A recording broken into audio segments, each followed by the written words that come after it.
What if the people around you were influencing you in ways you never realized? Nietzsche exposed the hidden tricks of manipulation that reveal more about fear than about power. You already know more about manipulation than you think. You felt it before. The sting of guilt that makes you agree to something you never wanted, or the shower of compliments that felt a little too sweet to be real. These are not random moments. They are deliberate signs, and once you see them for what they are, you cannot unsee them. Nietzsche understood that people rarely confront you directly. Instead, they bend you through subtle levers of the mind, wrapping control in the disguise of kindness or morality. The first mask of manipulation is guilt. It sounds like love. It sounds like care. After everything I've done for you, how could you say no? If you really cared, you'd do this. These phrases are not requests, they are chains. Nietzsche argued that morality itself was born from this instinct, that the weak created values to make the strong feel ashamed of their natural power. Slave morality, he called it, a trick to turn strength into guilt. When someone uses guilt against you, they are not appealing to truth. They are appealing to fear, the fear of being seen as selfish, ungrateful, or cruel. But here is the paradox. Those who rely on guilt reveal their own weakness. They cannot persuade with honesty or strength, so they must borrow your conscience and turn it against you. The second mask is flattery. On the surface, it feels like warmth. Compliments are powerful, but not every compliment is genuine. When someone praises you too much, too quickly, too perfectly, it is not always admiration. It can be bait. Nietzsche believed that humans wear masks to survive, and one of the most common masks is the smile of praise. But beneath it lies calculation. The excessive flatterer is not celebrating you. They are testing how much you crave approval. They want to know where your ego is most vulnerable, because once they know, they can lead you anywhere. If guilt makes you afraid of being bad, flattery makes you hungry to feel good, and hunger makes you easy to control. The reason these tactics work is because they touch something ancient inside us. From childhood, you were conditioned to avoid guilt and to seek praise. Society rewards those who comply and punishes those who resist. Nietzsche warned us not to confuse these external judgments with truth. When someone guilts you, ask yourself, whose values are they defending? When someone flatters you, ask yourself, what do they want in return? Behind both masks is the same truth. Manipulators are not strong. They are afraid. They fear that without guilt or flattery, they have no power over you. Watch closely. The person who sighs when you hesitate, the one who reminds you of your past favors, the one who tells you you're brilliant right before making a request. These are not coincidences. They are signs, the cracks in the mask. And if you learn to read them, you will stop being pulled by invisible strings. Nietzsche's first lesson is simple but sharp. Do not mistake the mask of kindness for kindness itself. Look at the intent beneath, because the moment you do, you stop being the puppet. You start being free. From the moment you were a child, you were taught to listen to what is right and wrong. Those words were presented as absolute truths, as if morality itself was carved into stone. But Nietzsche warned us that morality is not always truth. Often, it is a weapon, created not to guide, but to control. And when people moralize in your presence, telling you what a good person should do, they are not always speaking for your benefit. They are steering you, shaping your choices so that you act in their favor. This is the third sign of manipulation, the moralizing voice. It appears in subtle ways. A friend who insists that loyalty means sacrificing your own needs. A partner who frames their desires as obligations for you to fulfill. A colleague who cloaks their demand in the language of fairness or duty. On the surface, it sounds noble, but if you look closer, you will see the trap. They are not speaking about universal truth. They are speaking about their own advantage.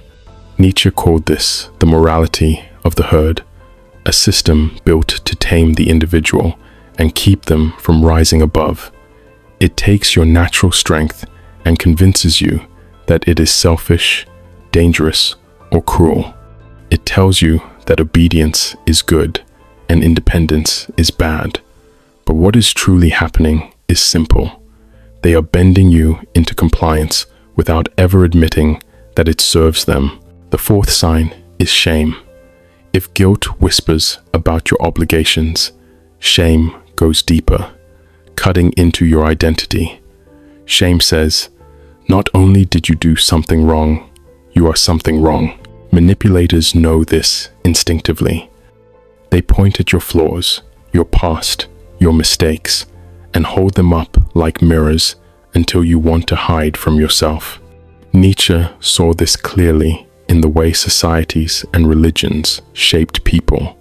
He argued that entire systems were designed to make humans feel guilty for their instincts, ashamed of their desires, and afraid of their strength.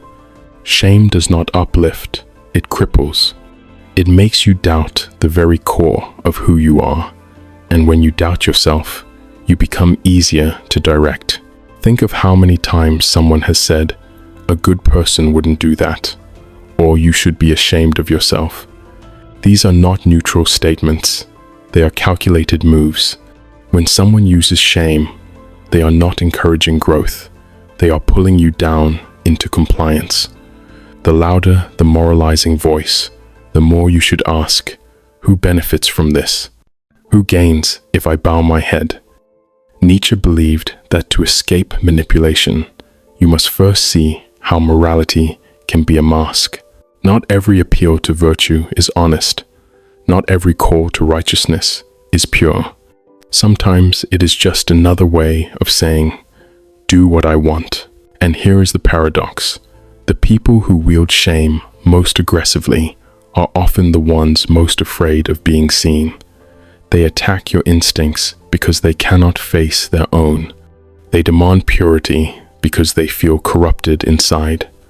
Once you recognize this, shame loses its power. You realize that their moralizing words are not windows into truth. They are shields, designed to protect their weakness and project it onto you. Nietzsche's lesson here is sharp. Do not let the morality trap turn your instincts against you. Trust the voice that is your own. When someone tells you what a good person should do, listen carefully. You may find they are not describing goodness at all. They are describing obedience. And the moment you see that difference, the trap falls apart. When someone points a finger at others, they often reveal more about themselves than the person they accuse. Nietzsche understood this long before psychology gave it a name. He saw that humans project their insecurities outward, turning their hidden fears into visible criticism, and manipulators use this tendency like a mirror turned inside out. They criticize not to reveal truth, but to disguise it. If you learn to read these patterns, you stop being distracted by the target and start seeing the wound in the speaker. This is the fifth sign of manipulation, criticism that hides insecurity.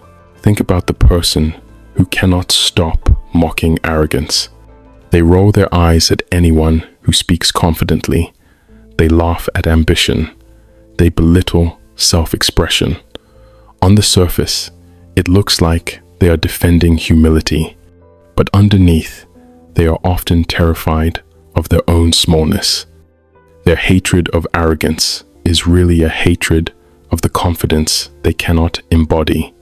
Nietzsche said that resentment is poison to the soul, and it is this resentment that drives projection. The manipulator uses criticism to keep attention away from their own weakness.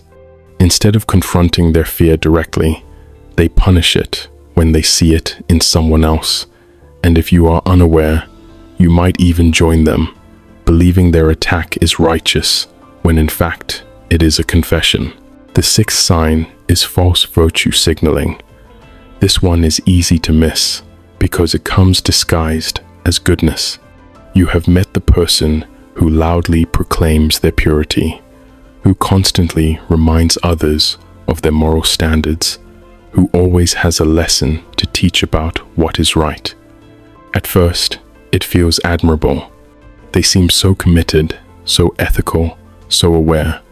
But Nietzsche warned us to be cautious of those who shine the brightest light, because it often blinds us to the shadows behind it. Excessive virtue is not strength, it is vanity. When someone insists on their moral superiority, when they parade their kindness or honesty, it is often because they are hiding the opposite. The louder the signal, the greater the insecurity beneath it. Manipulators thrive here because they know how easily people are swayed by appearances. If they can appear righteous, they can gain your trust. If they can appear humble, they can hide their hunger for control. Nietzsche understood that morality itself can become a mask, a way for the weak to disguise envy as purity. And this is why virtue signaling works so well. People are afraid to question it. To doubt the one who seems pure is to risk being seen as cynical or cruel. But the truth is that real virtue does not need applause. It does not need to shout. It simply is. So when you hear someone criticizing others relentlessly, pause and look closer. What are they avoiding in themselves? When someone loudly advertises their virtue, ask yourself, what are they afraid you might see if they stayed quiet? Manipulation often hides not in lies, but in exaggerations of truth. By focusing on what someone attacks and what they perform, you uncover what they are trying to bury. Nietzsche's insight cuts straight to the core. Our judgments are mirrors, and our virtue is often costume. The manipulator knows this instinctively, but once you see the pattern, their disguise loses its power. Because in the end, every criticism and every performance is less about you and more about the person who delivers it. And when you understand that, you stop being fooled. You begin to see through. Silence is rarely empty. It is filled with everything someone is afraid to say. Nietzsche believed that people wear masks to survive, but masks are never perfect. They slip in the pauses, in the hesitations, in the words left unsaid. This is where truth leaks out, and manipulators know it. They do not always lie with sentences. Sometimes they manipulate with silence, with avoidance, with the refusal to speak where it matters most. This is the seventh sign of manipulation, strategic silence. You will notice it when a person dodges a question, when they suddenly change the subject, or when their answer is shorter than it should be. The silence is not harmless. It is a tactic. By avoiding the truth, they guide your focus somewhere safer for them. Nietzsche warned us that language itself is often a tool of avoidance, a way of keeping reality at bay. But silence is even more revealing. A manipulator who cannot face exposure will try to starve the moment of words. And if you are not paying attention, you will mistake this silence for peace. In reality, it is fear disguised as composure. The eighth sign is exaggeration, one of the most subtle tells of all. When someone says, "I never lie," listen carefully. The need to declare absolutes often hides doubt. I do not care at all what anyone thinks. I am always happy. I would never betray you. The more extreme the statement, the more likely it is covering an insecurity. Nietzsche understood this deeply. He saw that extremism in speech was rarely a sign of confidence, but of imbalance. Exaggeration is volume turned up to drown out the trembling voice beneath it. The manipulator raises their tone, sharpens their words, and insists on absolutes, hoping you will hear certainty instead of the fear they are trying to silence. What makes both silence and exaggeration powerful tools of manipulation is that they pass unnoticed. People are trained to listen to words, not absences. They are trained to hear the loudest voices, not the quiet cracks beneath. But once you learn to read them, the illusion shatters. Silence is not neutrality, it is direction. Exaggeration is not strength, it is confession. Think of how many times someone has said they are fine when their body language screamed otherwise. Think of the person who insists they are unbothered while their eyes betray tension. These are not accidents. They are slips in the mask. Nietzsche would remind us that the truth is always present, even when people try to bury it. It reveals itself in hesitation, in the nervous laugh, in the words that sound too absolute to be real. The key is not to confront every silence or every exaggeration, but to understand what they reveal. When someone avoids a subject, ask yourself why it makes them uncomfortable. When someone exaggerates their purity or their detachment, ask what they are afraid to admit. Once you begin to see these patterns, manipulators lose their grip, because silence and exaggeration are not barriers to truth.